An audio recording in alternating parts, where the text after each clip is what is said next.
때는 씨 뿌리는 자의 비유를 배웠습니다. 생명을 소유한 씨에는 무한한 가능성이 있기 때문에 우리가 좋은 마음밭을 가질 때 우리는 풍성한 열매를 맺을 수 있습니다. 오늘 말씀은 이어서 7가지 천국의 비유입니다. 그런데 우리가 들어가기에 앞서 잠깐 생각해 볼 것이 있습니다. 그것은 예수님께서 왜 갑자기 이 많은 천국의 비유들을 지금 말씀하셨는가입니다. 그렇죠? 그동안 천국에 대해서 쭉 얘기해도 될 텐데 왜 이 시점에 와서 이렇게 말씀하실까? 자, 이것을 알기 위해서는 이 말씀을 하게 된 배경을 살펴봐야 합니다. 예수님께서 제자들에게 8가지 천국의 비유를 가르쳐 주신 시기는 종교 지도자 바리새인들의 저항에 부딪혀 아주 극심한 대립을 이루어 있을 때였습니다. 종교 지도자들과의 갈등은 예수님께서 마태를 제자로 부르시고 그의 집에서 함께 식사를 나눌 때부터 시작되었습니다. 그리고 안식일을 지키는 문제로 그 갈등은 점차 커지다가 급기야 예수님께서 안식일에 한편손 마른 사람을 고쳐주심으로 절정에 달하게 됩니다. 바리새인들은 예수님을 죽이려고 혈안이 되어 있었고 예수님이 귀신을 쫓아내는 것을 귀신의 왕 바알세부를 힘입어 이루는 것이라고 폄훼했습니다. 자, 예수님께서 바로 이 시기에 천국의 비유들을 가르쳐 주십니다. 자, 그 이유가 무엇이겠습니까? 바로 대적들의 핍박과 갈등이 심해질수록 이 천국에 대한 이해가 필요하기 때문입니다. 천국을 바로 알고 확신할 때만이 우리를 배척하는 모든 대적들의 저항을 이겨내고 우리가 천국 복음 역사를 이룰 수 있기 때문입니다. 예수님 때와 똑같지는 않지만 오늘날 우리의 현실 역시 천국을 대적하는 수많은 원수의 배척을 받고 있습니다. 예수님께서는 이런 우리가 이 땅에서 이루어지는 천국을 바로 알기를 원하십니다. 이 때문에 천국의 비유를 알려주십니다. 저희 모두가 본문 말씀을 통해 천국을 깊이 영접함으로 하나님께서 기뻐하시는 천국의 제자들로 살아갈 수 있기를 기도합니다. 파트 1, 가라지가 함께 자라는 천국, 24절에서 30절 또 36절에서 43절입니다. 씨 뿌리는 자의 비유를 말씀하신 예수님께서 계속해서 두 번째 비유를 가르치십니다. 24절을 보십시오. 천국은 좋은 씨를 제밭에 뿌린 사람과 같습니다. 여기서 좋은 씨를 뿌렸다는 말은 천국이 본질적으로 선하다는 것을 말해줍니다. 좋은 씨가 뿌려졌기 때문에 반드시 좋은 열매를 거두어야 합니다. 그런데 25절을 보십시오.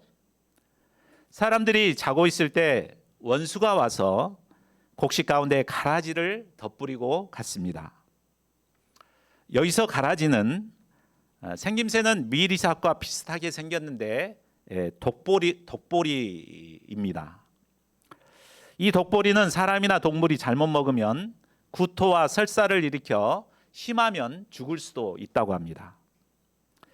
원수는 주인을 시기하여 좋은 곡식들 사이에 몰래 독보리를 심었습니다. 그런데 이 독보리는 자라날 때는 밀과 똑같아서 열매가 맺힐 때까지는 쉽게 구분하기가 어렵습니다. 아마 종들은 밀과 섞여 자라는 가라지를 구분하지 못하고 정성껏 키웠을 것입니다. 그런데 26절을 보십시오. 결실할 때쯤 보니 시커먼 독보리 열매가 맺혀 있었습니다. 깜짝 놀란 종들은 주인에게 와서 말합니다. 주여, 밭에 좋은 씨를 뿌리지 아니하였나이까? 그런데 가라지가 어디서 생겼나이까? 그러자 주인이 뭐라고 말합니까? 원수가 이렇게 하였구나 라고 말합니다. 이를 볼 때 주인은 이 모든 것이 원수의 소행임을 다 알고 있으셨습니다. 자, 이 비유를 볼 때 이 땅에서 우리가 천국의 역사를 이루고자 할 때 반드시 이를 시기하는 원수의 방해가 있다는 것을 알 수 있습니다. 우리가 이것을 아는 것이 중요합니다. 하나님께서 우리를 통해 선한 역사를 이루어 가시지만 반드시 이를 시기하는 원수의 역사가 우리가 잠자는 사이에 몰래 일어납니다. 28절 하반절을 보십시오. 원수의 소행임을 알게 된 종들은 주인에게 제안합니다. 그러면 우리가 가서 이것을 뽑기를 원하시나이까? 그러자 주인이 뭐라고 말합니까? 가만두라. 가라지를 뽑다가 곡식까지 뽑을까 염려하노라. 자, 가라지는 곡식보다 뿌리가 강하고 또 그 뿌리가 곡식의 뿌리와 얽혀 있기 때문에 가라지를 뽑게 되면 주변의 여러 곡식들이 같이 뽑히게 됩니다. 주인이라고 해서 가라지를 그냥 내버려 두고 싶지는 않았습니다. 그러나 그렇게 하다가는 주변의 곡식이 상하기 때문에 꼭 참고 둘 다 함께 자라도록 내버려 두십니다. 그런데 언제까지나 내버려 두고 계시지 않으십니다. 추수 때가 되면 가라지는 제일 먼저 거두어 불에 사르게 됩니다. 그리고 이어서 곡식은 모아 주인의 곡간에 넣게 됩니다. 자, 이 비유에 대한 해석은 무리가 떠난 후에 특별히 제자들에게만 알려주십니다. 36절을 보십시오. 예수님께서 겨자씨와 누룩의 비유를 말씀하신 후에 무리를 떠나 집으로 들어가시자 제자들은 여러 비유들 중에서 밭의 가라지 비유의 뜻을 묻습니다.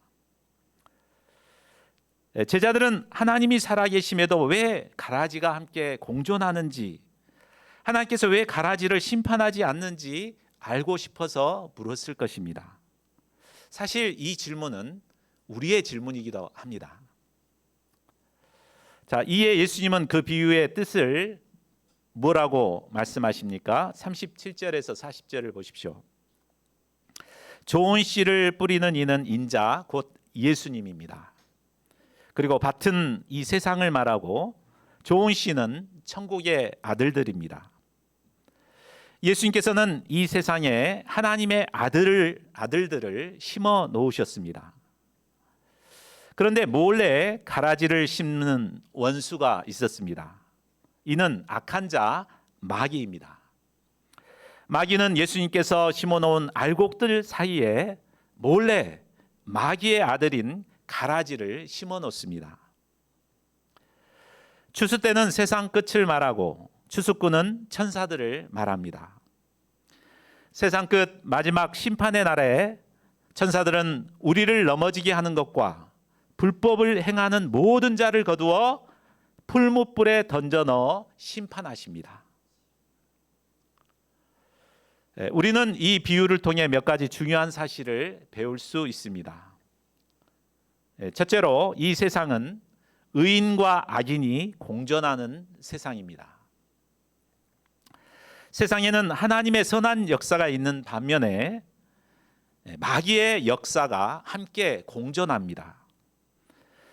그런데 가라지가 곡식보다 더 강한 것처럼 악인이 의인보다 더 강합니다. 그래서 의인은 악인으로부터 많은 괴로움을 당하게 됩니다. 이것이 바로 세상에서 이루어지는 천국의 현실입니다. 예수님께서 천국 복음을 이루시는 중에도 강한 가라지의 역사가 있었습니다. 서기관과 바리새인들은 예수님을 이단시하고 죽이려고 벼르고 있었습니다. 오늘날도 신천지와 같은 이단의 세력은 왕성하게 활동합니다. 반면에 천국 복음을 이루어가는 우리는 힘을 쓰지 못하는 것 같습니다. 이때 우리는 하나님이 살아계시다면 왜 이런 일들이 일어나는가? 하나님 저들 가만히 놔두실 거예요? 막 이런 생각이 듭니다. 그러나 이것이 바로 이 땅에서 이루어지는 천국의 현실인 것을 우리가 영접해야겠습니다. 이런 일은 세상이 끝날 때까지 계속될 것입니다. 그러나 이것을 분명하게 우리가 알 때 악한 자들이 왕성하게 역사해도 흔들리지 않고 끝까지 천국 복음의 사명을 감당할 수 있습니다. 둘째는 가라지처럼 보여도 실상 알곡일 수 있습니다. 우리는 이 세상에서 악인이 득세하는 것을 보면 하나님께서 당장 심판해 주셔서 하나님의 살아계심을 보여주시길 기대합니다.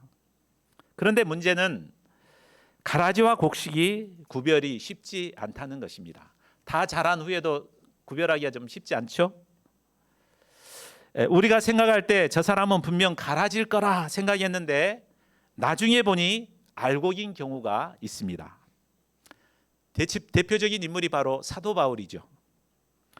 사도 바울이 다메섹 도상에서 예수님을 만나기 전까지 그는 성도를 핍박하는 원수의 괴수였습니다. 그는 의인 스데반을 돌로 쳐 죽였고 그리고 성도들을 닥치는 대로 잡아 옥에 가두었습니다. 그러나 이런 그가 다메섹 도상에서 부활하신 예수님을 만난 후에는 어떻게 바뀝니까? 그는 변화돼서 누구보다 열심히 주와 복음을 위하여 헌신하는 자가 되었습니다. 자, 우리 주변에는 가라지처럼 살아가는 사람들이 있습니다. 저 역시도 과거에는 가라지였습니다. 어떻게 보면 우리 주변엔 전부가 가라지 투성인 것 같습니다. 그러나 우리가 몰라서 그렇지 그 중에는 분명 하나님께서 심어놓은 알곡이 있습니다. 그러므로 우리 눈에 가라지처럼 보이더라도 내치지 말아야 합니다. 참고 인내하며 끝까지 섬겨야 합니다. 셋째로 세상 끝에 하나님의 준엄한 심판이 기다리고 있습니다. 사람들은 당장에 심판이 없다고 영원토록 그럴 거라 생각하고 담대히 죄를 짓습니다. 그러나 하나님께서는 언제까지나 참고만 계시지 않으십니다.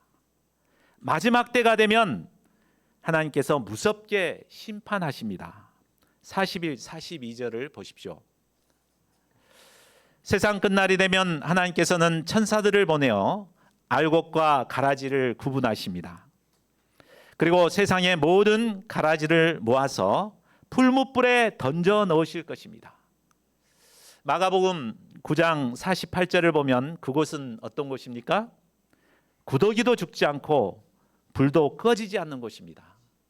챗GPT한테 그려보라 그러니까 저렇게 그리더라고요. 세상의 모든 가라지는 그곳에서 영원한 고통을 느끼며 슬피 울며 이를 갈게 될 것입니다. 그러나 끝까지 믿음의 중심을 지키고 의를 행했던 알곡들은 어떻게 됩니까? 우리 43절을 함께 읽겠습니다. 시작. 그때 의인들은 자기 아버지 나라에서 해와 같이 빛나리라. 귀 있는 자는 들으라. 세상 끝날 세상의 모든 악인이 영원히 꺼지지 않는 심판을 받게 되지만 의인들은 자기 아버지의 나라에서 해와 같이 빛나게 됩니다. 해와 같이 빛난다는 것은 부활하신 예수님처럼 영광스러운 모습으로 변화되어 영원히 빛나는 삶을 살게 된다는 말입니다. 이는 모든 성도가 바라는 궁극적인 소망입니다. 이 아버지 나라는 해됨도 없고 상함도 없는 완전한 천국입니다. 우리 모두 반드시 가야 할 진정한 소망의 나라입니다. 우리가 고난 속에서도 의롭게 살아야 하는 이유가 바로 여기에 있습니다. 저희 모두가 천국의 비밀을 깨닫고 악인이 공존하는 세상에서도 끝까지 알곡으로 살아갈 수 있기를 기도합니다. 이를 통해 해와 같이 영원토록 빛나는 영광을 얻을 수 있기를 간절히 기도합니다. 파트 2, 작지만 성장하여 영향력을 끼치는 천국, 31절에서 33절 말씀입니다. 가라지가 자라는 밭의 비유를 말씀하신 후에 예수님은 계속해서 세 번째 비유를 말씀하십니다. 31, 32절을 보십시오.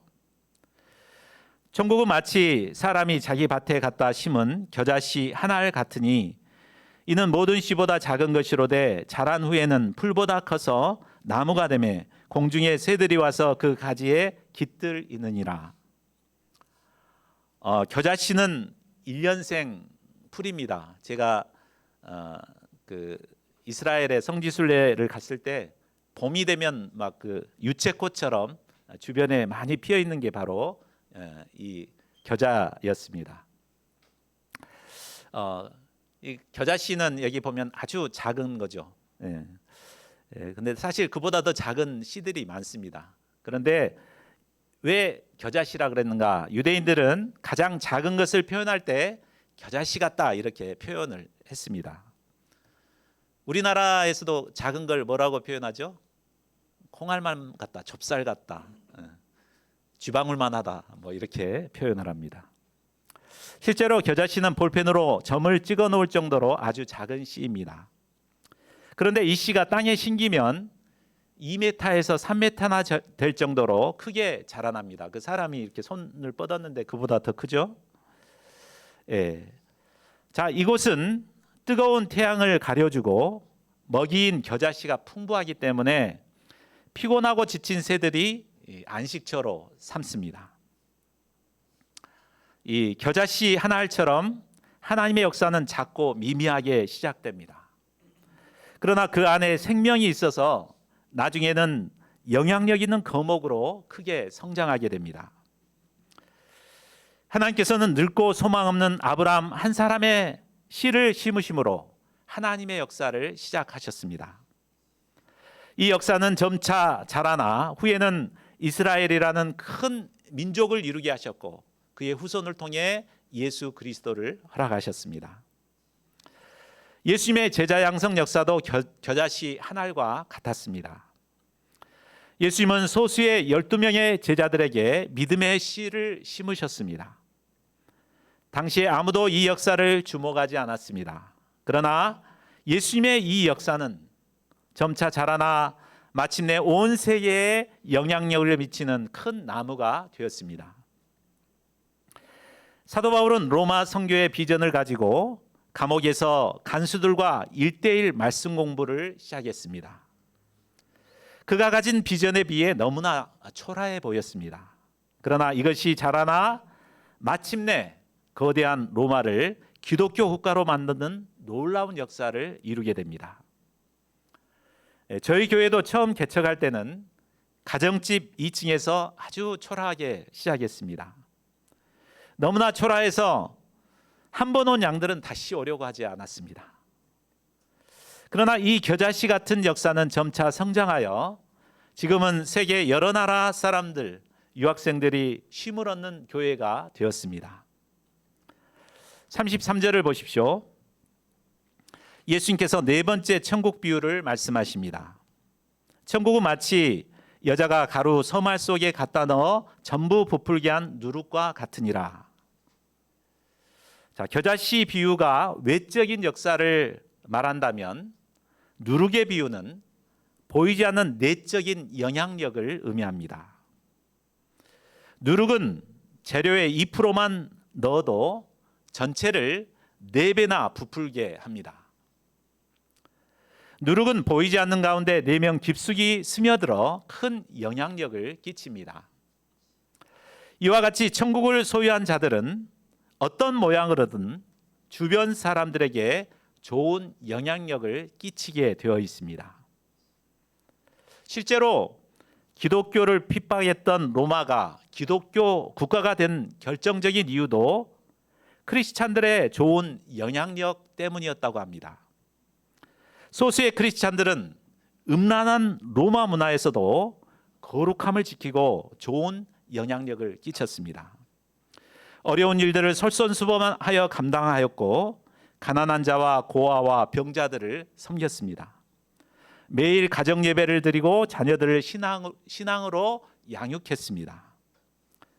이런 신자들의 모습에 감동된 많은 로마인들이 그 사람들과 결혼하고 싶어하고 그 사람들처럼 개종하는 일들이 일어났습니다. 그래서 실제로 밀라노 칙령을 발표한 콘스탄티누스의 어머니가 바로 독실한 크리스찬이었습니다.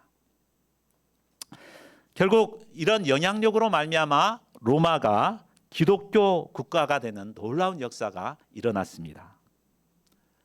자, 이처럼 크리스찬들은 영향력을 끼쳐야 합니다. 그런데 요즘 어떻습니까? 교회의 중직자라고 하면서 불의를 행합니다. 사회 지도층 사람들 중에 장로들이 참 많죠. 그런데 참 그 신문지상에 이들이 이 악영향을 끼쳐가지고 복음 역사에 어려움을 주고 있습니다.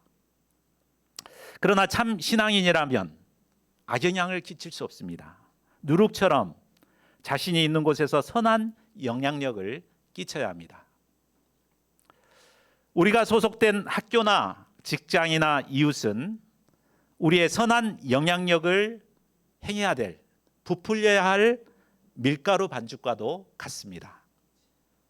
저희 모두가 복음의 선한 영향력을 발휘하여 이 세상을 변화시키는 참 신앙인들로 살아갈 수 있기를 기도합니다. 파트 3, 모든 것을 투자해도 아깝지 않는 천국, 44절에서 50절 말씀입니다. 자, 다섯 번째 비유는 밭에 감추인 보화의 비유입니다. 44절을 보십시오. 천국은 마치 밭에 감추인 보화와 같으니 사람이 이를 발견한 후 숨겨두고 기뻐하며 돌아가서 자기의 소유를 다 팔아 그 밭을 사느니라. 자, 고대에는 오늘날과 같은 은행이 없었기 때문에 사람들은 귀한 보화를 자신만이 아는 곳에 몰래 숨겨놓는 경우가 종종 있었습니다.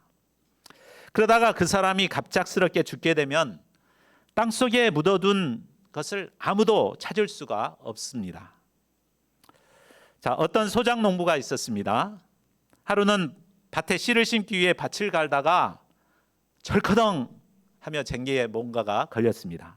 그것을 파보았더니 보물을 가득 담고 있는 괴가 있었습니다. 아마 그 속에는 수많은 진귀한 보물들이 있었을 것입니다. 농부는 얼른 그 괴를 다시 땅에 묻었습니다. 그리고 덩실덩실 춤을 추며 집으로 돌아가 그 밭을 사기 위해 전력 투구했습니다. 집도 팔고 소도 팔고 냉장고도 팔고 모든 소유를 팔았습니다. 사람들은 그가 미쳤다고 생각했을 것입니다. 그러나 농부는 자신이 발견한 보물을 가질 것으로 인해서 오히려 기쁨으로 자신의 모든 것을 팔았습니다. 예수님은 이 비유에서 천국을 감추인 보화와 같다고 하였습니다. 감추어졌기 때문에 사람들의 눈에 쉽게 띄지 않습니다. 더군다나 땅속 깊숙이 숨겨져 있었기 때문에 아니라고 나태한 자들은 결코 발견할 수가 없습니다. 성실하게 땅을 파서 열심히 일하는 자들 중에서 특별히 행운을 가진 자만이 발견할 수 있습니다. 천국의 보화는 성경의 핵심인 그리스도를 가리킵니다. 골로새서 2장 3절은 하나님의 비밀인 그리스도 안에는 지혜와 지식의 모든 보화가 감추어 있다고 했습니다. 그리스도는 세상의 어떤 보화와도 비교할 수 없는 가장 고귀한 보화입니다. 45, 46절을 보십시오. 여섯 번째 비유는 좋은 진주를 구하는 장사의 비유입니다.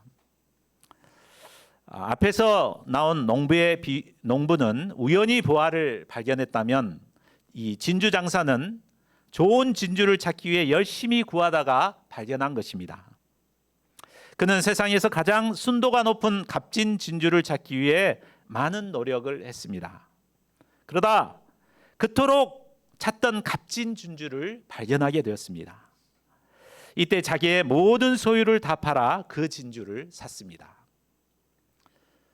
자, 이 두 비유를 볼 때 천국은 세상 어떤 것과도 비교할 수 없는 최고의 가치를 가졌음을 알 수 있습니다. 사람들은 세상 보화를 더 귀히 여기는 것 같습니다. 강남의 똘똘한 부동산 한 채를 최고의 가치로 두고 악착같이 모읍니다. 그러나 세상의 모든 걸 다 얻는다 할지라도 천국을 얻지 못한다면 모든 걸 잃게 됩니다. 반면에 세상의 모든 걸 잃더라도 천국을 얻는 자는 모든 걸 얻게 됩니다. 이 가치를 아는 사람은 그것을 얻기 위해 자신의 젊음, 지식, 물질, 재능, 꿈, 장래의 모든 것을 아낌없이 다 투자합니다. 사도 바울은 다메섹에서 예수님을 만난 후에 참 보화 되시는 예수님을 얻기 위해 이전에 자신이 귀히 여겼던 것들을 모두 배설물로 여겼습니다.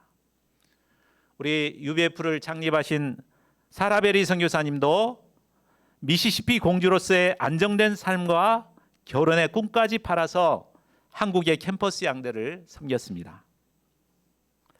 여러분은 과연 무엇에 최고의 가치를 두고 그것을 얻고자 합니까?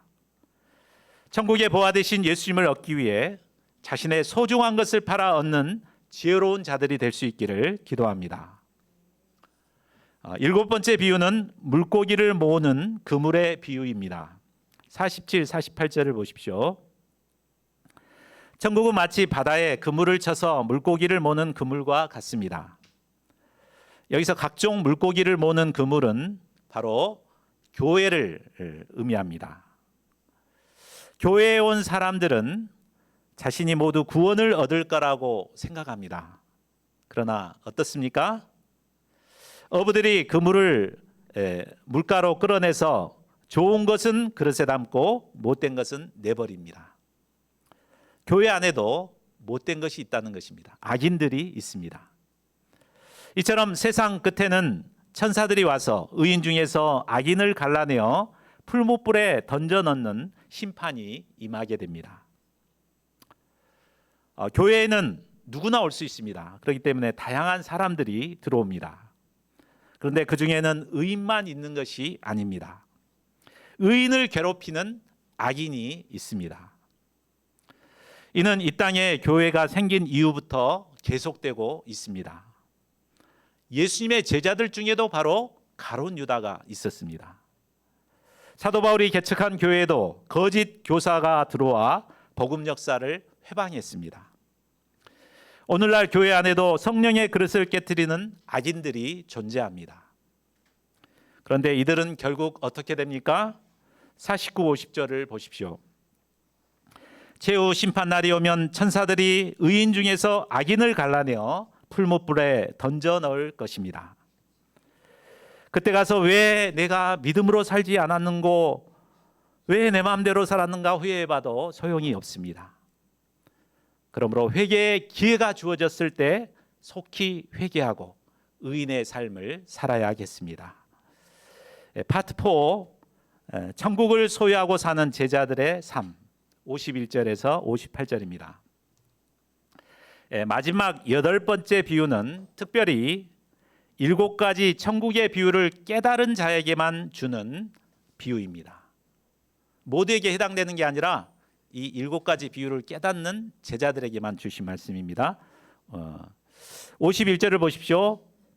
예수님은 이 모든 비유를 말씀하신 후에 제자들에게 이 모든 것을 깨달았느냐라고 묻습니다. 그러자 제자들은 그러하오이다 라고 대답합니다.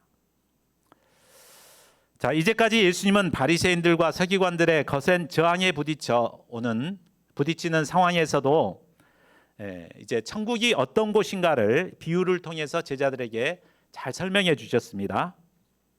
제자들은 예수님께서 가르쳐 주신 비유들을 통해 이 땅에 이루어지는 천국이 어떤 곳인가를 이제는 이해할 수 있게 되었습니다.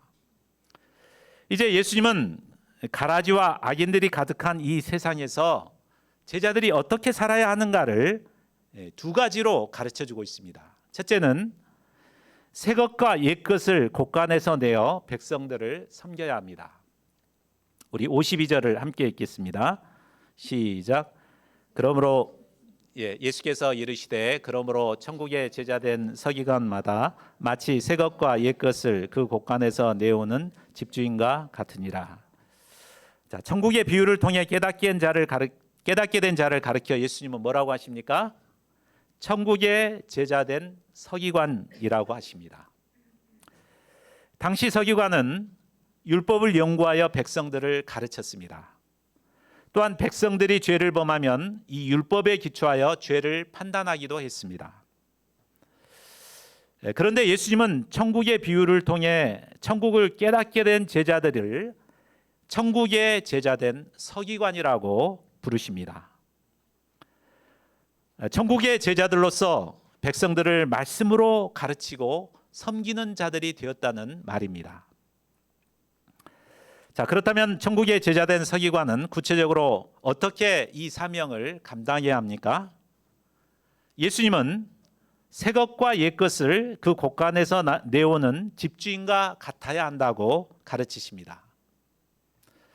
집주인은 집에 온 손님을 대접하기 위해 곳간에서 음식 재료를 내와서 맛있게 요리해서 손님을 섬기게 됩니다. 이처럼 천국의 제자된 서기관은 구약 성경인 옛 것과 신약 성경인 새 것으로 잘 요리해서 하나님의 백성들을 섬겨야 합니다. 둘째로 가까운 사람에게 배척받을 것을 각오해야 합니다. 53절에서 58절은 고향에서조차 배척받으신 예수님의 모습이 나옵니다.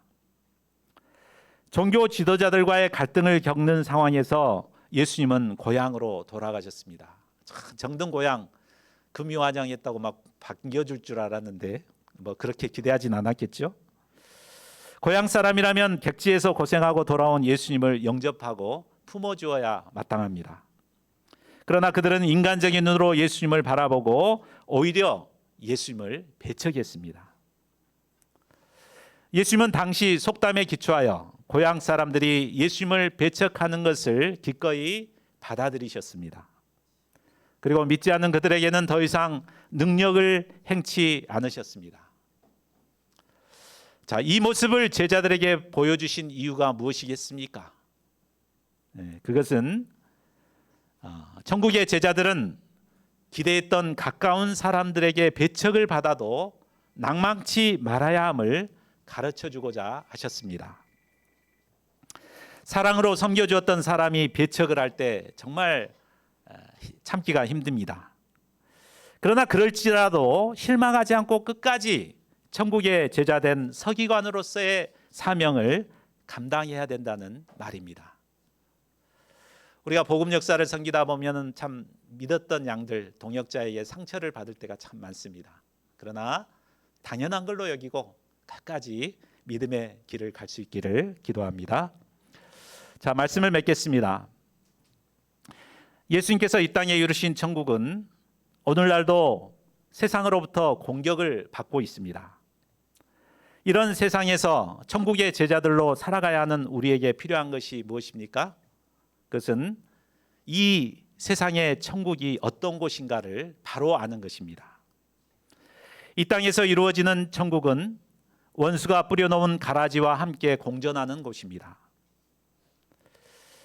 그렇지만 결국 마지막 때가 되면 우리를 힘들게 하던 가라지는 모두 풀무불에 던져져 심판을 받게 될 것입니다. 반면 끝까지 알곡으로 살아가는 자들은 장차 아버지 나라에서 해와 같이 빛나게 될 것입니다. 우리는 겨자씨처럼 연약합니다. 그러나 우리 안에는 예수님의 생명이 있기 때문에 거대한 나무로 자랄 수 있고 또 누룩과 같은 영향력 있는 삶을 살아갈 수 있습니다. 세상 사람들은 알지 못하지만 감추인 보아요 값진 진주가 되시는 예수님을 발견할 때 우리는 전 인생을 투자하여 예수님을 얻고 천국의 기쁨을 누리며 살아갈 수 있습니다. 이 천국을 소유할 때 원수들이 우리를 공격해 오더라도 새 것과 옛 것을 곳간에서 내와서 하나님의 백성들을 섬길 수 있습니다. 아무리 가까운 사람이 우리를 배척해 오더라도 기죽지 않고 복음의 전파자로 살아갈 수 있습니다. 천국을 소유함으로 모든 어려움을 이겨내고 천국의 제자된 서기관으로 살아가는 저희 모두가 되기를 간절히 기도합니다. 우리 요절 말씀 함께 읽고 기도하는 시간 갖겠습니다. 시작. 예수께서 이르시되 그러므로 천국의 제자된 서기관마다 마치 새 것과 옛 것을 그 곳간에서 내오는 집주인과 같으니라. 기도 제목 첫째로 우리가 천국을 이 땅에 이루어진 천국을 이해하지 못하고 문제에 빠져지는 않았는가 좀 회개하는 시간을 가졌으면 좋겠습니다. 두 번째로 예수님이 가르치신 비유를 통해서 우리가 천국을 깊이 깨닫고 영향력 있는 신자로 살아가고자 결단했으면 좋겠습니다. 세 번째로 친했던 사람들에게 상처를 받더라도 끝까지 천국의 제자된 서기관으로 살고자 결단했으면 좋겠습니다. 이 세 가지 기도 제목 가지고 소리를 내서 잠시 1분 정도 기도하겠습니다. 기도하십시다. 하나님 아버지, 그날까지 천국의 비유를 통해서 이 땅에 이루어지는 천국이 어떻게 이루어지는지 알려주셔서 감사합니다. 이 땅에 하나님께서 선한 역사를 이루어 가시지만 그러나 참 원수의 악의 가라지 역사가 공존하는 것을 깨닫습니다.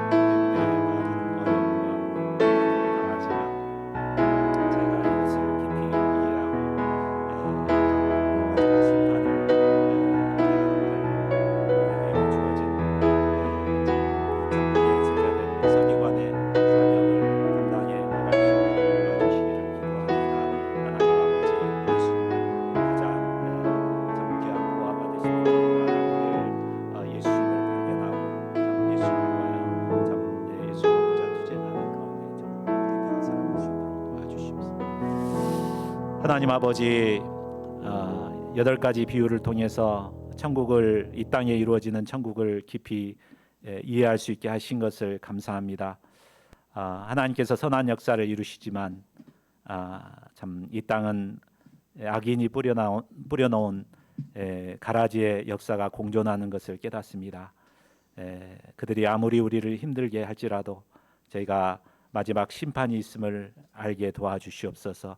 또한 천국의 보화 되신 예수님을 깊이 영접하고 천국의 제자된 서기관으로서 옛것과 새것으로 참 섬겨야 할 하나님의 백성들을 섬기는 저희가 될 수 있도록 도와주시기를 간절하게 기도합니다. 귀한 말씀을 감사하고 우리 주 예수 그리스도 이름으로 기도하였습니다. 아멘.